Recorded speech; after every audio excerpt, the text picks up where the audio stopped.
Bueno, entonces comenzamos, ¿no? ¿Sí? Vale. Ah, ya se está grabando, no sabía. Vale, bueno. Eh, bueno, buenas noches a todos. Gracias por venir a esta charla que está un poco dedicada a informarles los últimos avances y resultados de este proyecto que envuelve a muchas instituciones en Europa, que se llama IMCUSTOMEYE, que es un nuevo paradigma en el diagnóstico de enfermedades oculares a través de la biomecánica corneal. Un poco para darles la referencia de este proyecto, esto es un proyecto de 4 años que va a culminar en diciembre de este año y es patrocinado por el programa Horizonte 2020 de la Comisión Europea y congrega, como les dije, 10 instituciones entre centros de investigación, universidades y empresas a nivel de Europa, coordinadas por el Consejo Superior de Investigaciones Científicas aquí en Madrid. La misión de este proyecto en general es contribuir con la mejora del diagnóstico y el monitoreo de los tratamientos oculares a través de desarrollo de equipos y sistemas basados en la luz y en la biofotónica, y en particular en la medición biomecánica de los tejidos oculares. Acá esto es como un poco un mapa para que se den cuenta de quienes integran el consorcio de este proyecto. Está los colaboradores académicos como el Instituto Consejo Superior de Investigaciones Científicas a través del Instituto de Óptica y el Laboratorio de Visual Optics and Biophotonics, y bueno, y otros institutos de otros países como por ejemplo, bueno, países como Inglaterra o Irlanda, Polonia. Tenemos colaboradores clínicos como la Fundación Fernández Vega y Moorfields en UK, y colaboradores en industria como empresas como Oculus, que es una gigante en equipos de topografía y tomografía oculares, Twice Vision, que es una startup spin-off del laboratorio de Visual Optics and Photonics, y otras empresas dedicadas al rubro de la visión y de los equipos oculares. Antes de pasar a explicarles todo el proyecto y un poco el avance, quiero mostrarles un pequeño video de 3 minutos que resume un poco todo el proyecto y bueno, los paso ahora mismo. We are IMCUSTOMEYE, an ophthalmic industry consortium comprising academic partners with expertise in ocular imaging and biomechanics in Spain, Poland, Ireland and UK, medical device companies, and translational innovation partners Oculus, Optimo Medical, Two Eyes Vision and iRock, and major ophthalmology clinics Moorfields Eye Hospital and Fernández Vega Ophthalmological Institute. Funded by the European Commission Horizon 2020 program, IMCUSTOMEYE has gathered a reputed multidisciplinary group bringing software and hardware light-based technologies that will put Europe at the forefront of personalized diagnostics in ophthalmology. Progressive eye diseases impose a serious burden on society, causing a substantial loss of productivity and independence for the people who suffer from them. The increasing prevalence of progressive eye diseases makes early diagnosis and appropriate treatment crucial to reduce the pressure on healthcare systems. With ocular biomechanics being a direct indicator of these diseases, there is a growing need for improved biomechanical assessment of the eye. Unfortunately, ocular biomechanics remains a guesswork for clinicians, as these types of parameters cannot be specifically quantified.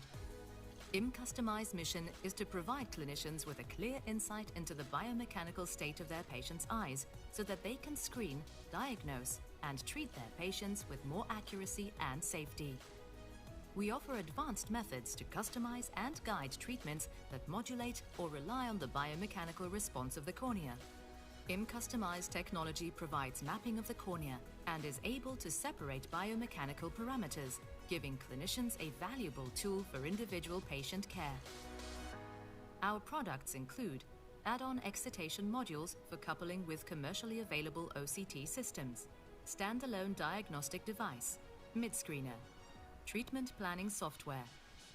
All of these 3 products are supported with proprietary software for biomarkers and data processing. Initial diagnostic results with our ultrasound excitation module are promising and show a great accuracy in diagnosing keratoconus over different stages. IMCUSTOMEYE improves the lives of patients with safer and more reliable disease detection and individualized treatment, significantly reducing healthcare costs. IMCUSTOMEYE's very first developed application is for keratoconus, ranging from early diagnostics based on advanced biomechanical corneal mapping to treatment planning. Besides keratoconus, IMCUSTOMEYE's advanced biomechanical corneal mapping can be applied to many other market segments. Following markets that IMCUSTOMEYE will address include laser refractive surgery, glaucoma diagnosis and surgery, and contact lenses. Become our partner and help us improve the lives of millions of patients.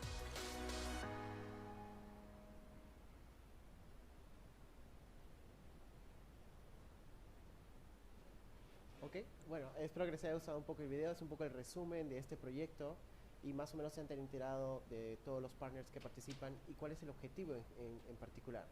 Y el objetivo es resolver un poco esta necesidad actual de tener equipos médicos en el campo de la oftalmología que nos permitan diagnosticar enfermedades con más prontitud y con mucho más precisión. Actualmente se está incrementando la prevalencia de enfermedades oculares progresivas que van causando grandes daños a la sociedad. Por ejemplo, tenemos el queratocono, que es una enfermedad degenerativa que poco a poco va deformando la córnea, que es la parte transparente de nuestro ojo y que es la que nos ayuda a enfocar la luz a la retina. Tenemos la miopía, que está asociada al cambio de la forma del globo ocular de la esclera. El glaucoma, que puede causar la pérdida de la visión debido a incrementos abnormales de la presión. Y otras patologías que están creciendo con mucho mayor rapidez en diferentes poblaciones y sectores.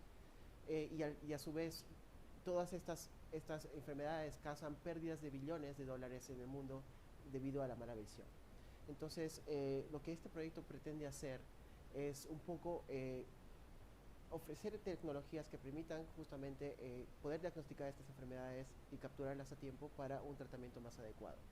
Una enfermedad en la que nos vamos a enfocar mucho en este proyecto es el queratocono.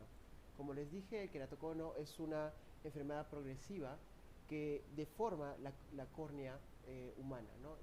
La va a deformar progresivamente en el tiempo a tal punto que ni siquiera los lentes va a poder corregirlas. Está caracterizada por una reducción del espesor corneal, como pueden ver en esta imagen de tomografía óptica, de coherencia óptica, donde se ve un adelgazamiento de la córnea en la parte central. Y esta justo se debe a la pérdida de rigidez de la córnea. Esto puede afectar, si bien puede afectar a uno cada 2.000 individuos, es la principal causa de trasplante de córnea en muchos de los países, incluido Europa y Estados Unidos. ¿Cuál es el impacto de la biomecánica? Porque hemos hablado mucho sobre qué cosa es biomecánica y cómo es que esto se puede usar para el diagnóstico. Pues la biomecánica tiene que ver con la elasticidad que mantiene y da soporte a la estructura corneal. Por ejemplo, en una córnea normal, como es la córnea humana, va a tener una rigidez normal y por lo tanto su superficie va a tener cierta curvatura que va a ayudar a enfocar de forma apropiada la luz hacia la retina. Sin embargo, en una patología como en el queratocono, hay una pérdida de rigidez corneal y por lo tanto su estructura cambia y se deforma a tal punto que la luz está completamente aberrada y hay una pérdida de la visión. Entonces acá vemos cómo es que la biomecánica influencia los diferentes tejidos oculares y al final tiene un impacto directo en la visión. Hay muchos tratamientos de esta enfermedad, entre ellos anillos intraestromales que se introducen dentro de la córnea para de alguna forma realinear o reorientar la superficie corneal. Luego tenemos tratamiento de crosslinking, que básicamente utiliza gotas de riboflavina y radiación ultravioleta para parar la progresión de esta enfermedad que progresa a lo largo del tiempo. Y finalmente, cuando ninguno de estos tratamientos ha funcionado, no queda más remedio que trasplantar, ¿no? Y esto es un procedimiento que es bastante costoso y tiene sus inconvenientes, ¿no? Pero hemos hablado de elasticidad, entonces, ¿qué cosa es la biomecánica al final? ¿Y qué cosa es la elasticidad que están relacionados? Entonces, al final, la elasticidad de los cuerpos o de los tejidos blandos es una propiedad mecánica que va a caracterizar qué tanto se pueden deformar dado a una fuerza o a una presión dada. Por lo tanto, un tejido que es duro o rígido se va a deformar mucho menos que un tejido blando bajo la misma fuerza. Entonces, este parámetro es el que queremos caracterizar en los tejidos oculares porque creemos que tiene un gran potencial de diagnóstico. Un ejemplo de caracterización de elasticidad es el módulo de Young, que está representado por esta letra E y que es el ratio básicamente del estrés sobre sobre la deformación que ha sufrido el tejido. Y nuestros tejidos humanos tenemos diferentes tipos de elasticidades. Por ejemplo, el cerebro tiene una elasticidad que va a lo largo, bueno, alrededor de los 100 pascales, o el tejido muscular, que puede ser 10 kilopascales con ese rango, hasta tejidos más duros como es el hueso, que su módulo de Young está en el orden de los gigapascales. Entonces hay un amplio espectro de elasticidades en el cuerpo humano que es interesante. Hay ejemplos de éxito ya en la clínica de cómo se usa la biomecánica para diagnosticar enfermedades. Por ejemplo, tenemos el caso de la fibrosis en el hígado. Actualmente una de las técnicas más usadas para determinar la clasificación de los estadios de la fibrosis es a través de la medición de parámetros elásticos del hígado, a través de ultrasonido. Entonces, hay un precedente de que la biomecánica es útil para caracterizar enfermedades, diagnosticarlas a tiempo y caracterizar su estadio. ¿Por qué es necesario medir la elasticidad en tejidos oculares y en especial en queratocono? Porque justamente lo que produce en queratocono que la superficie se deforme es la pérdida local de elasticidad. Por lo tanto, si medimos esta elasticidad, pues podemos de alguna forma empezar a ver si este tratamiento está evolucionando o no. Otra aplicación de por qué es necesario medir elasticidad es, por ejemplo, en los tratamientos de LASIK, que son cirugías refractivas, que muchas veces para poder tenerla tenemos que entrar en unos criterios bastante fuertes para descartar si podemos tener esta cirugía o no. Entonces, si podemos medir la elasticidad de nuestras córneas, podríamos de alguna forma flexibilizar el criterio de inclusión de esta cirugía. Otra utilidad de medir biomecánica o elasticidad corneal es debido a que el tratamiento de crosslinking cambia la elasticidad corneal. Por lo tanto, si lo podemos medir, de alguna forma podemos medir la progresión o el éxito de este tratamiento. Y finalmente, la presión intraocular, que es fundamental para detectar si hay inicios de glaucoma o no, puede estar influenciada por la biomecánica corneal durante la medición. Entonces, todas estas razones y factores son las que nos ayudan y los que nos dicen de que la medición de la biomecánica corneal puede ser útil para mejorar el diagnóstico. Entonces, la biomecánica de los tejidos oculares tienen un papel central, porque no solamente se van a ver influenciadas por las enfermedades, sino por otros factores, por ejemplo, la parte genética, el estilo de vida que tengamos y los entornos o los agentes externos.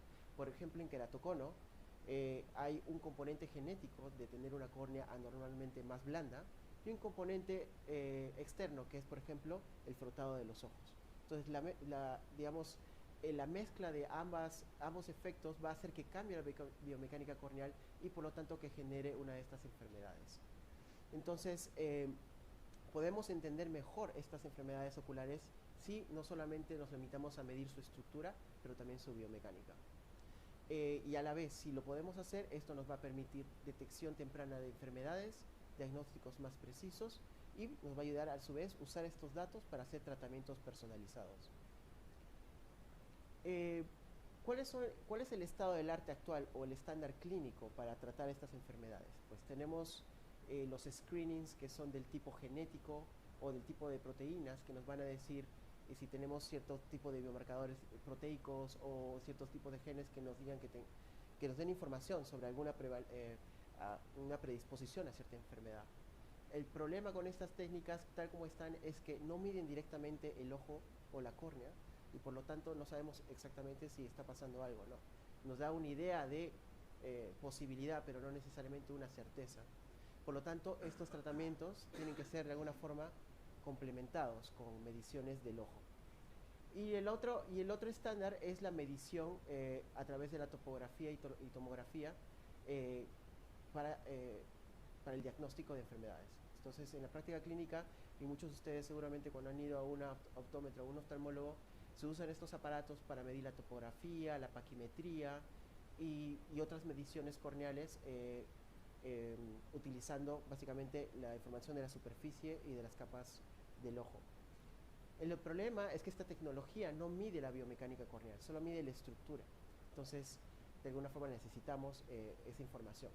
Y segundo, que estas mediciones no están integradas en un sistema de planeamiento de tratamiento. Por lo tanto, no le da una herramienta a los médicos que puedan tomar antes de realizar la intervención. En IMCUSTOMEYE lo que queremos es, nuestro objetivo fundamental es la medición avanzada de la biomecánica corneal para el diagnóstico de enfermedades y el monitoreo de tratamientos. Y para ello vamos a desarrollar biomarcadores que nos van a permitir separar casos normales de casos patológicos. Nos va a permitir hacer un diagnóstico, dado que vamos a medir las propiedades mecánicas de la córnea, y nos va a permitir hacer un separado de diferentes estadios de la enfermedad.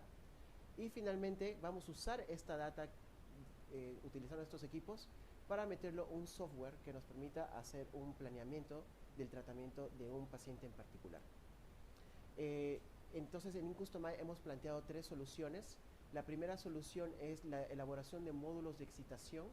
Estos módulos de excitación van a ir acoplados a sistemas de tomografía de OCT que van a permitir, aparte de tomar, los sistemas de OCT en general están diseñados para hacer tomografía corneal, es decir, imágenes de alta resolución en el orden de los micrómetros de la córnea.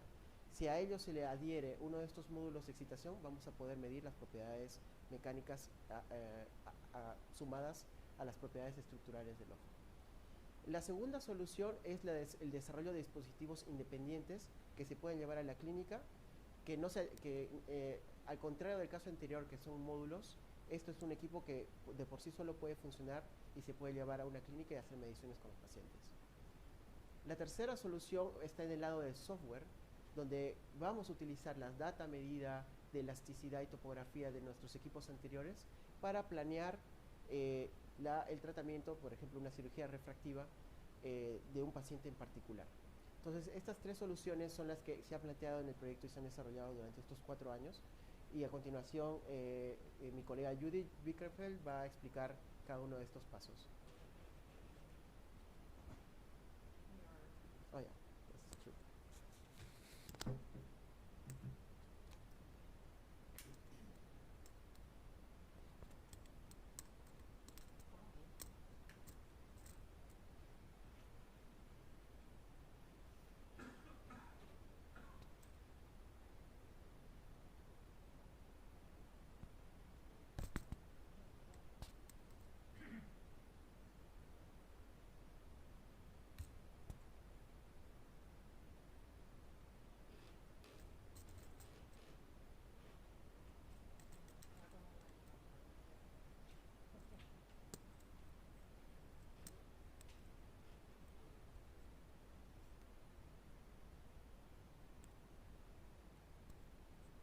Ok, ¿me escucháis bien?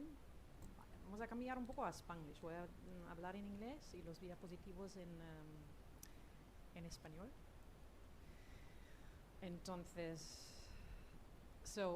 Fernando was talking about 3 different options that we would have for our IMTOP scanner for the OCT device. And so the first one is air puff deformation imaging. We'll talk about this in a second. The second one is sound. We excite the eye with sound. And the third one is ultrasound. So in this case, the eye is excited by ultrasound. All of these options, we applied for patents. They are published in several publications. And we will talk now, the first one, we will talk a little bit about the first module, so the air puff excitation module.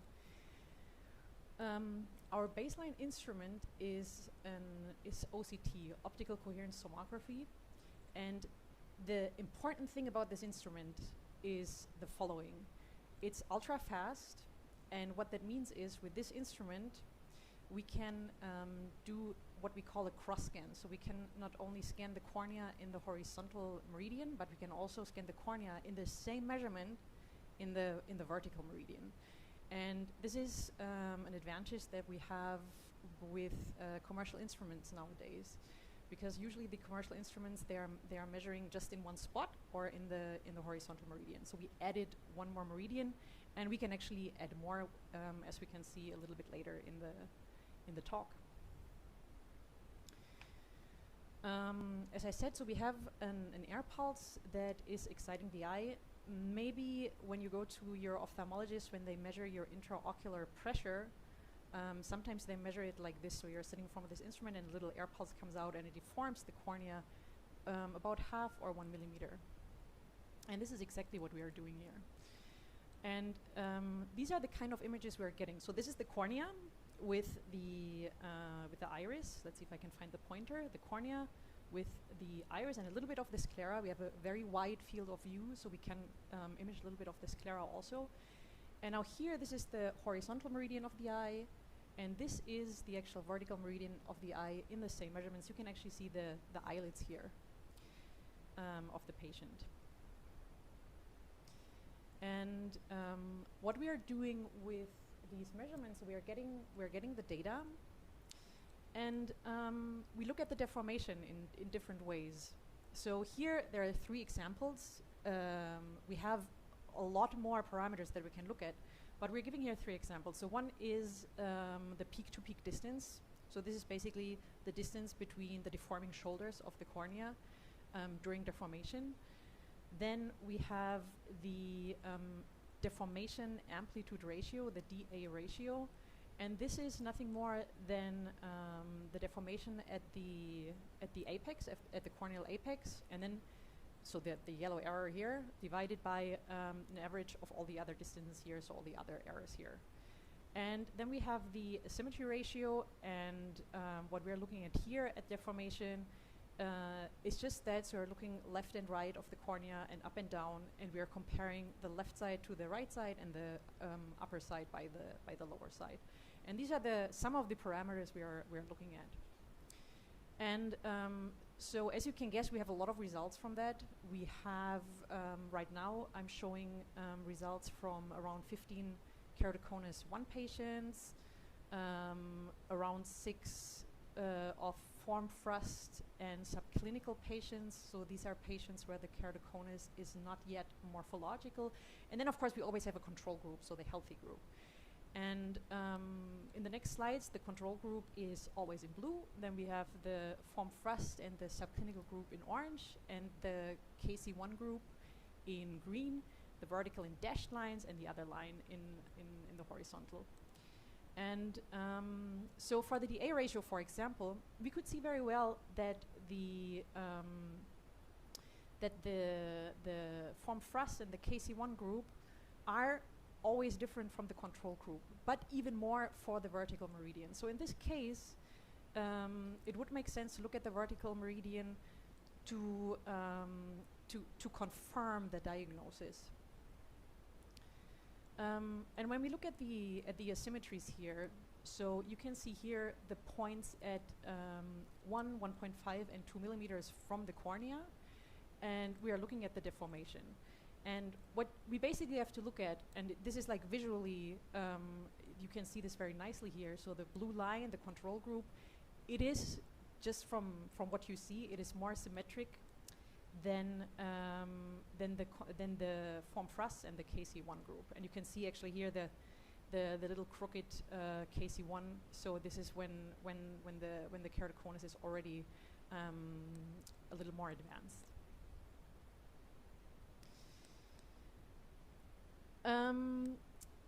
What are we doing with all this deformation data? So we have the deformation data, and we do have deformation parameters, but we don't really have a biomechanical parameter. We don't have the Young's modulus from all of this, right? And this is what we are actually looking for. We want to know how stiff is the cornea actually, and is it stiffer at some location than in the other location? And this is where finite element modeling comes in.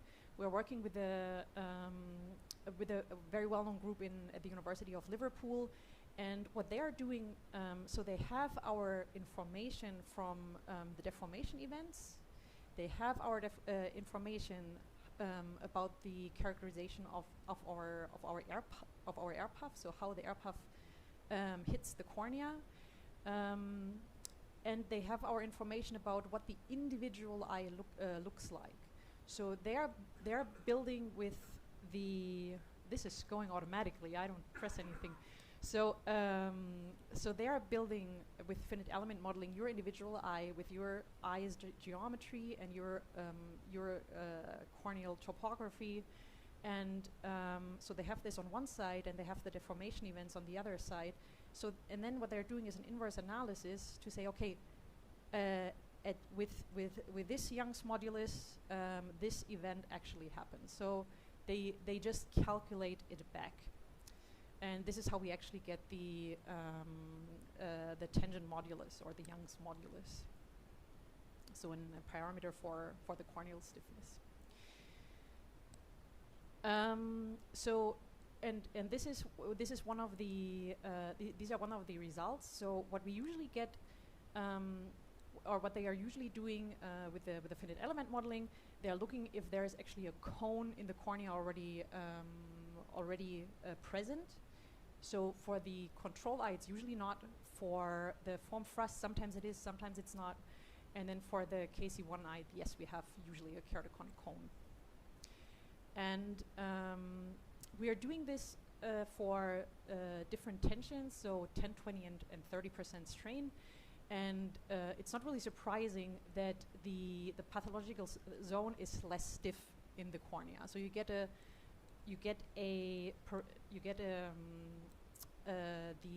Young's modulus, or the tangent modulus. It's less stiff when we have the pathological area of the cone. And so these were the first results for the air puff. Now we are going to the second module.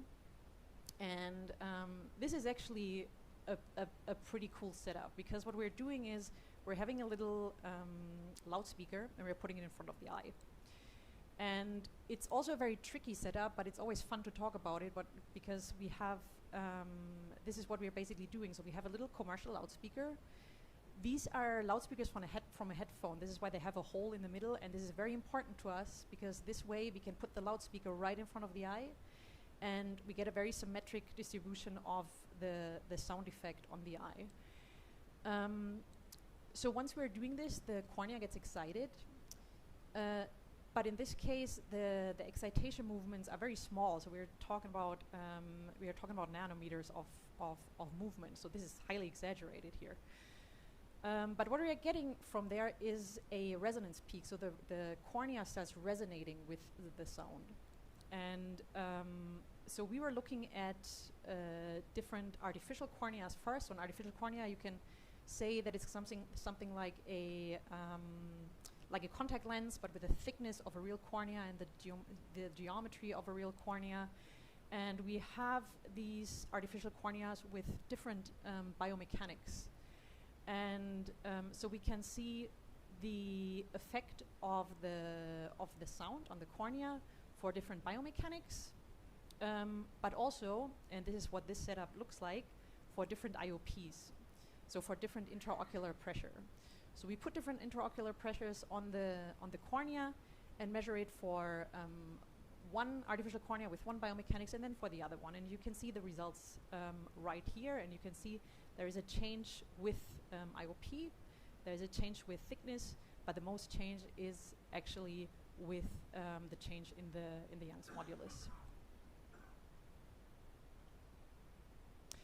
We are trying to get this set up in vivo. We just published it for ex vivo results, and now in December we are actually starting to get this into in vivo application. This is how these resonance frequencies look like, just that you have an idea of how these look like. So you really have a peak here where you can quantify the actual resonance frequency. So now we're coming to the last one. This is ultrasound. This is a method that Fernando actually brought to our institute, and we were able of getting the ultrasound measurements started within our patient study in a very short amount of time, 2-3 months. And so we are really happy about that we can now measure our patients that we measure with the air puff also with the ultrasound application. Okay. So for the ultrasound, we have a transducer, an ultrasound transducer, and it looks a little bit like a bowl with a hole in it. Again, the hole is really important, so we can put it in front of the eye. So this is very practical, a very practical setup. And so what it does is we get an acoustic force onto the eye, and because of this force, surface waves occur on the eye in different directions. I think there's a nice video of this, right? There we go. So, and this we can not only do in one meridian, but because we have our high-speed OCT, we can do this for different meridians. And we can measure, we can see this for different meridians. These, the wave speed is dependent on the elastic properties, the corneal thickness, and then of course the excitation frequency. And as I said, so this is set up in patients. We have the first keratoconus patients with this. We also have LASIK patients, glaucoma patients.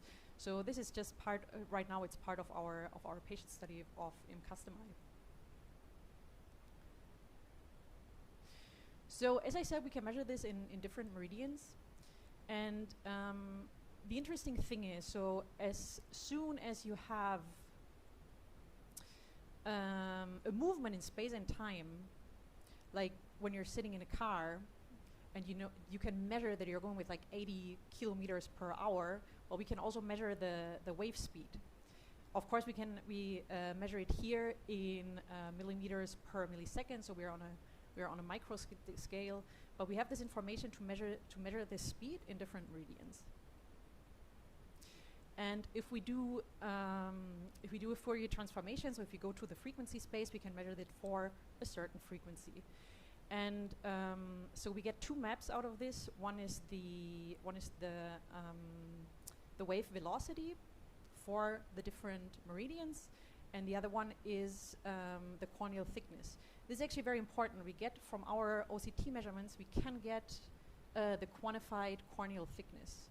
So you can see this here. We can actually, our lab is actually really famous for quantifying OCT images, and so it's not a problem to get the real quantification of the corneal thickness here. And if we do an average of the areas around the meridians, we can actually get a velocity map of the cornea, and this is something that that especially medical staff always appreciate. They love to have a map, so they can do an interpretation of the actual map. Okay, so I love this graph because it shows very well how experiments work. So this is the wave speed versus the corneal thickness, and these are all our eyes from our healthy patients. And you can already see that there is a kind of a distribution here that seems very obvious now. Under a certain or above a certain line, it seems like all the healthy patients are there. And if we go under this, it seems like this could be where pathological corneas are distributed. So these are just the healthy patients, and you can see that there's like a linear correlation between the wave speed and the cornea thickness for these healthy patients. So this is what we call the baseline now. So here let's say the normal region or the healthy region, and then we define the pathological region. And this is still dependent on corneal thickness. And so Fernando, what he introduced was a speed thickness index. And what it does is from the baseline, you quantify where exactly your measurement data is. So if it's negative to the baseline, we define it as pathological, and if it's positive to the baseline, we can define it as in the normal region, and we actually have a number on that. So we can go from the velocity map that we had before. With this, we can go to the STI map, so the speed thickness index map. And in this case, you can see a very nice homogeneous map because we have only, this is for a healthy patient. Okay, then the second biomarker that we introduced here is spatial anisotropy. Just imagine the waves. If the wave speed, if you go in different directions, you would assume that for pathological eyes, it goes slower in one direction and faster in the other direction. And this is what this spatial and isotropy of the wave speed, what it actually, in value, what it gives you, like how isotrope is the wave speed distribution. And these are results again from actual patients. So we have this linear correlation here, and a very low 0.2 and an isotropy index. Normal eyes, everything looks nice and homogeneous. And now we introduce keratoconus 1 patient. This patient has keratoconus 1 on both eyes, and you can see the data we are getting is in the pathological section. The question and here you can actually see in the maps that something is a little bit out of order here. So interesting. But what is even more interesting, if we have patients that are so this is a patient which has keratoconus on one eye, and then it's subclinical on the other eye. So this is a keratoconus which you cannot really see. But in this case, so this is the green, so the orange one is the KC1 patient, and then we have the green line, the subclinical patient, and you can see there are already points outside of the healthy region. So very suspicious. So left cornea here, pathological, and then we have like something suspicious in the right cornea where we want to have a second look. And you can actually see it here on the map. There is something that is, there is like a little negative part of the STI. So Fernando has now analyzed 15 patients with keratoconus, and I don't know the numbers of the normal in the subclinical one. I think I skipped that, but it's a pretty high number. And you can see from the biomarker 1 that there's definitely a difference between normal and KC1 and 2, but there's also a very important difference between the subclinical and the normal patients. The same happens with the second biomarker, the N-isotropy. You have a difference between normal and keratoconus 1 and 2. But you also have a difference between the subclinical and the normal ones. And you can actually see again here how the map gets a little bit more crooked with keratoconus 1. Okay, so now we are coming to the end of our talk, and we just want to talk about 2 more things. So one of the goals that we have is to make these instruments compact and to transport them into the clinic. I mean, this is why we're doing this. We want people to actually use it in the clinics. And one instrument is actually in the clinic right now with our collaborators in Poland, and this is the image screener. It's portable, and this is based on air puff deformation, so the first thing that we have been talking about today. But here we have a little trick. This is how it looks like, the inside and then the nice outside.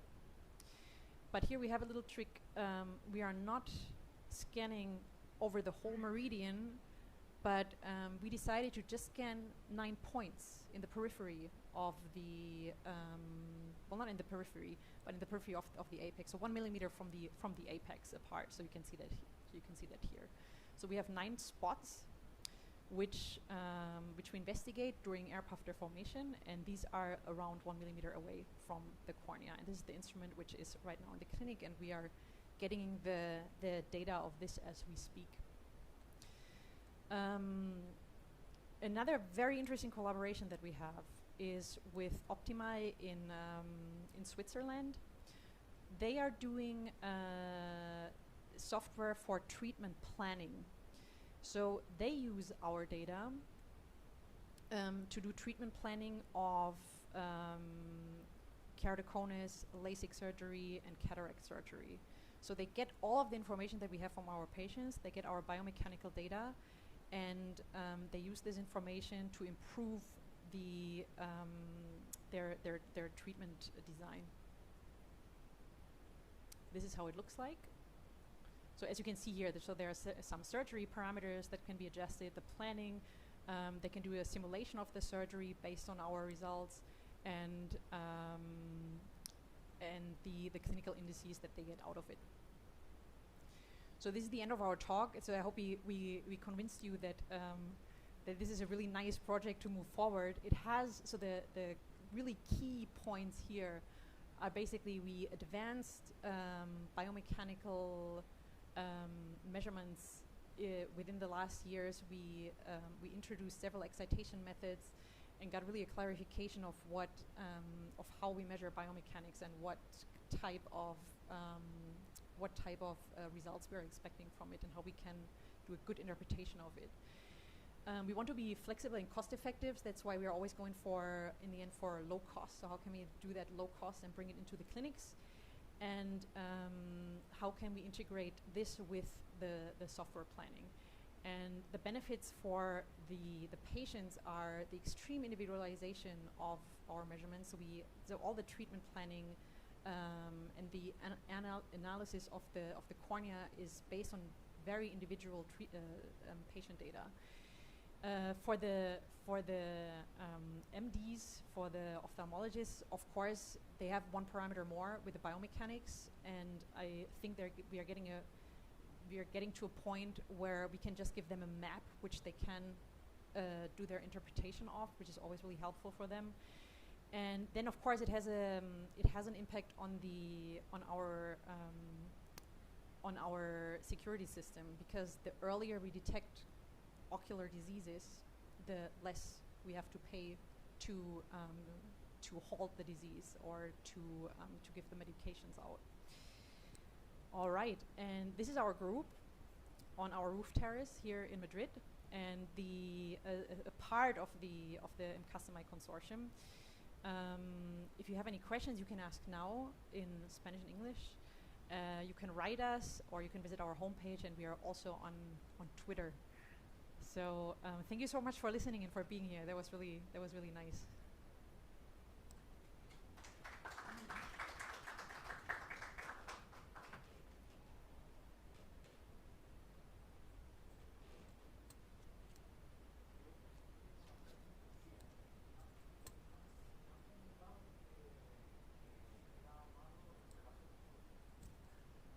Sí, hay varias teorías. Bueno, el queratocono, como expliqué un poco antes, es una enfermedad que es degenerativa y no se sabe muy bien la causa, pero se cree que hay un factor genético, que una predisposición a tener las córneas un poco más blandas de lo normal, y un factor ambiental que vendría a ser el frotado de los ojos, ¿no? Entonces está un poco contraindicado que se haga el frotado de ojos porque podría progresivamente deformar la córnea y entrar en esta tendencia a progresar en deformación. Entonces es un factor de riesgo. Hay estudios que han hecho un rascador de los ojos y lo han hecho por mucho tiempo para ver qué pasa. Y los resultados son un poco, en parte sí, es que no deberías rascar tus ojos todo el tiempo, pero otra parte es lo que dice Fernando, que hay una componente genética que es muy importante también. Pero sí hay publicaciones sobre esto, que va a ser con el rascador, que es un poco... Hay voluntarios que se lo frotan, que si hay voluntarios para frotarse. No, es que yo creo que tienen algo como un mano mecánico que hace un poco, y unos ojos ex vivos, ¿con qué lo hacen? Sí, hay todo, hay de todo. Suele haber una correlación también de queratocono con gente con alergias, porque la gente con alergia está constantemente frotándose los ojos. Eso puede ser. Sí. Pero no toda la gente con alergia. Exacto. Entonces es lo que le va a decir, no necesariamente ese factor ambiental, tiene que haber una predisposición a que el ojo sea más blando de lo normal, y eso es lo que justamente queremos detectar, ya sea casos en que ya la enfermedad se ha desarrollado o se esté desarrollando en un estadio preclínico, o factor de riesgo, ¿no? Personas que podrían desarrollarse es que tienen un input, digamos, ambiental, en este caso de rascado. Entonces la idea es poder capturar esto a tiempo y evitar que desarrolle, ¿no? Porque si progresa demasiado, puede llegar a extremos en que tengas que tener un trasplante de córnea. Entonces la idea es evitar justamente eso, ¿no?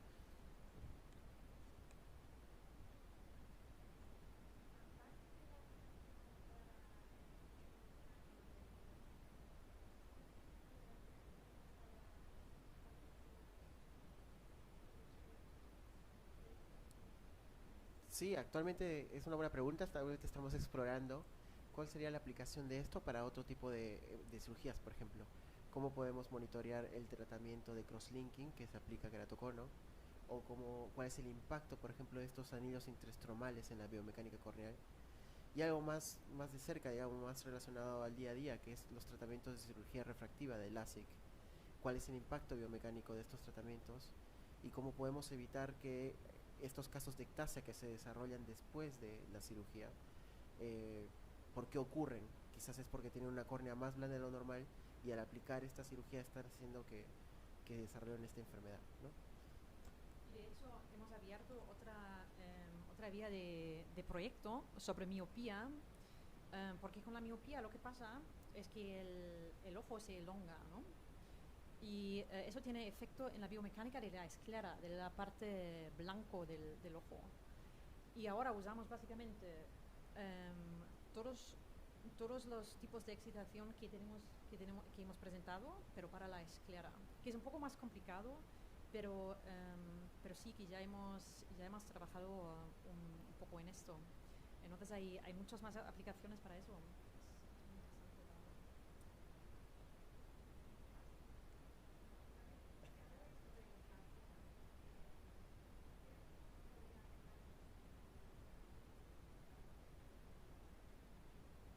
Vale, el glaucoma pues es una enfermedad interesante porque al final lo que va a pasar es que va a haber una muerte del nervio óptico, ¿no? Entonces, y un tipo de glaucoma es el de ángulo abierto que pues, se produce porque hay un incremento abnormal de la presión intraocular. Bueno, y otros tipos de glaucoma. Pero en este caso, para poder descartarlo a tiempo, se tiene que medir la presión. Y los instrumentos actuales que se usan para medir presión intraocular interactúan con la córnea. Entonces, si hay una córnea que tiene unas propiedades elásticas diferentes a otro paciente, los estimadores que se usan actualmente para deformar la córnea y medir la presión intraocular asumen que todos tienen la misma elasticidad. Entonces, por lo tanto, una posible aplicación de este trabajo sería hacer mediciones más precisas de la presión intraocular, como mostró Judith de este speaker que produce vibraciones sónicas para medir la presión intraocular, para detectar con mucho mayor precisión estos cambios abruptos o patológicos de presión intraocular y detectar el glaucoma con más anticipación.